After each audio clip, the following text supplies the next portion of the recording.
What's going on, folks? Ted from Nerd Immersion here, and we're going to be talking about the equipment section of the Adventures or Heroes of Faerun book. Not a ton of items here, and a couple of magic items mixed in as well, and some of them have prices, which is very exciting. But yeah, we're going to go ahead and dive in to get through this, and then next time, we'll talk about it at the end as well. But we're going to be talking all about the magic aspects of this book. If you like what I do here, consider subscribing to the channel, especially so you don't miss out on any future videos. All right, so first up, we have adventuring gear. You can see these range from anywhere between 10 gold, or actually 0 gold, all the way up to 4,000 in the magical area. First up is the Adventurer's Ring. This is 250 gold pieces.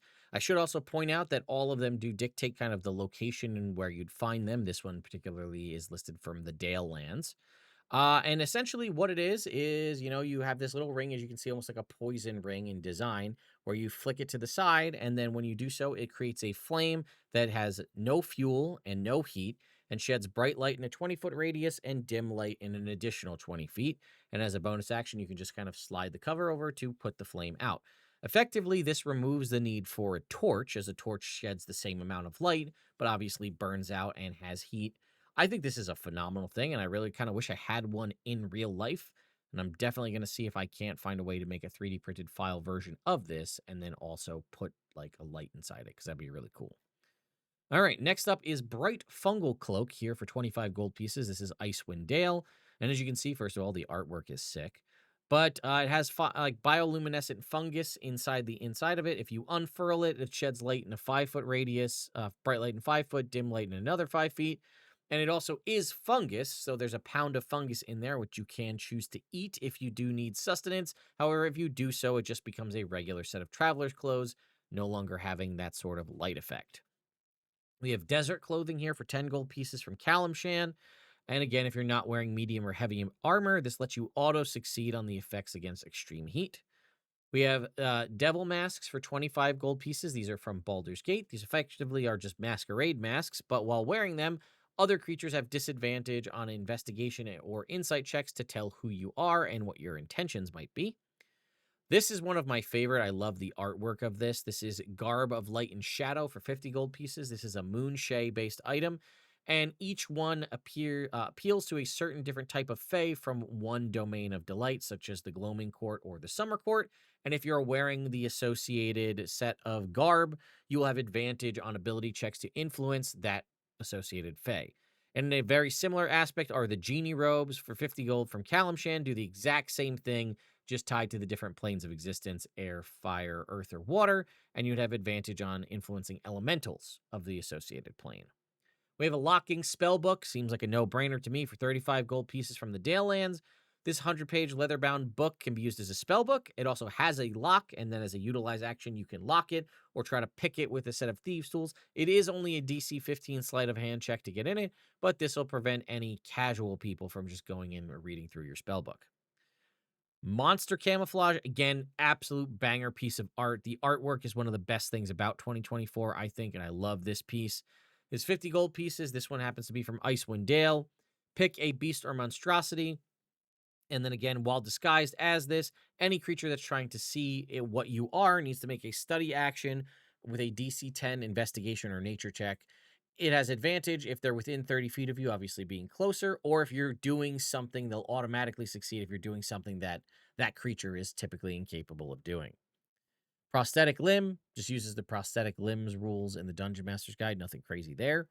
Warm fungal clothing for 15 gold pieces, also from Icewind Dale, has the exact same kind of effect with the food aspect where you can eat it if you so choose, but if you don't, it allows you to automatically succeed on saving throws against the effects of extreme cold.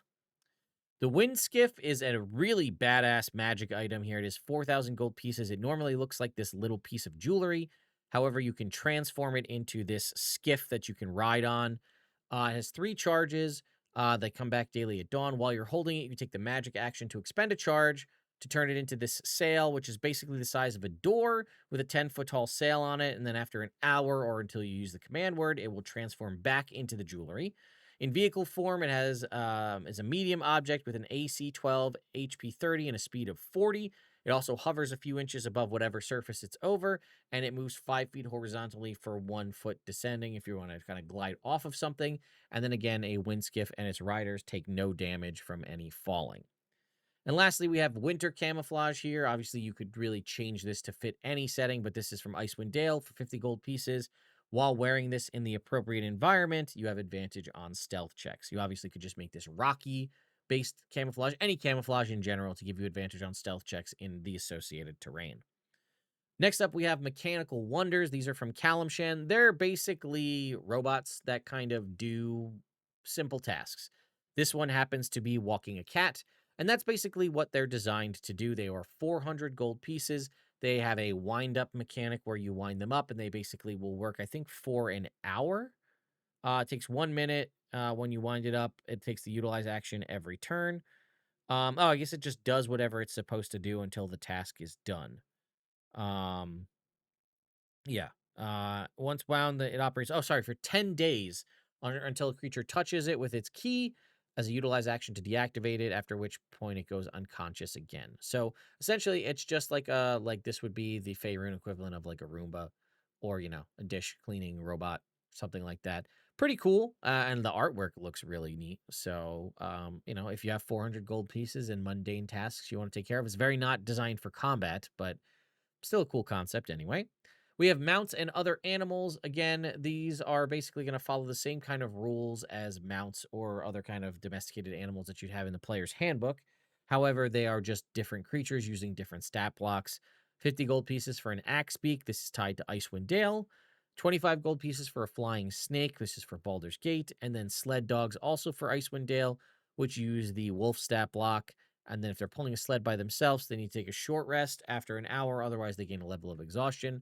But the main reason you'd probably want to have more than one sled dog to pull a sled. We do have a little bit here on sled services coming up in a minute. But yeah, I mean, maybe your DM will allow you to use this if you're using 2014 rules, maybe an axe beak as your fine steed, or maybe the flying snake as your familiar. Tools, we basically just have 3 new musical instruments. They are other versions of stringed instruments that are a little more uncommon in the world of Faerun, but they do exist, and that is the yarding, bandor, and cittern, just different stringed instruments here, but again, a little on the pricey side. And then for travel, we have Black Coach Ride in Baldur's Gate for a gold piece per trip, or sled services for 4 gold pieces per day. You can see here is the Black Coach. And then again, they are a carriage, and they are keyed to a unique magical sigil sequence. While inside it, a creature can take the magic action to turn a combination dial and input a sigil sequence belonging to another coach, which means you'd have to know it. If you do, everyone inside and will teleport to that destination coach. If it's occupied, it will be wasted. Alternatively, a creature inside a coach can use the combination dial to input a random sequence, teleporting all creatures into a random coach. Or you could obviously just use it as essentially a Baldur's Gate Uber. And then lastly, we have sled dog services. This comes with a scout to run in the sled dogs, and then either 6 axe beaks or 6 sled dogs, and they will obviously pull you along as you see fit. And then lastly, we have a covered wagon, which uses the same kind of information as a wagon from the player's handbook.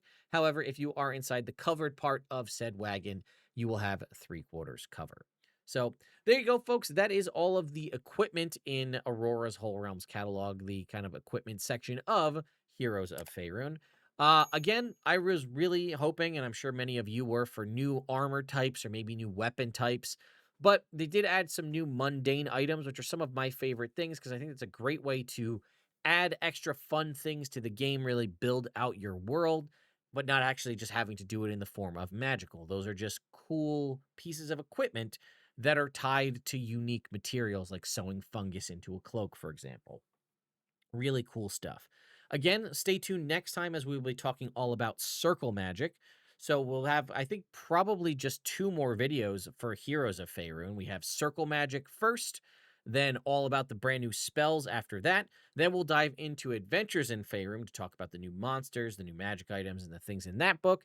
And then next week on the 11th is Astarion's Book of Hungers drops, I believe. And then over the next couple weeks, we'll have 2 more digital drops before we eventually kind of roll into December. And then at that point, it'll be time for Forge of the Artificer, and probably an Unearthed Arcana will release somewhere in that time frame as well. So again, if you like this kind of stuff, make sure you subscribe to the channel. Anyway, thank you all so much for watching, and I'll see you next time.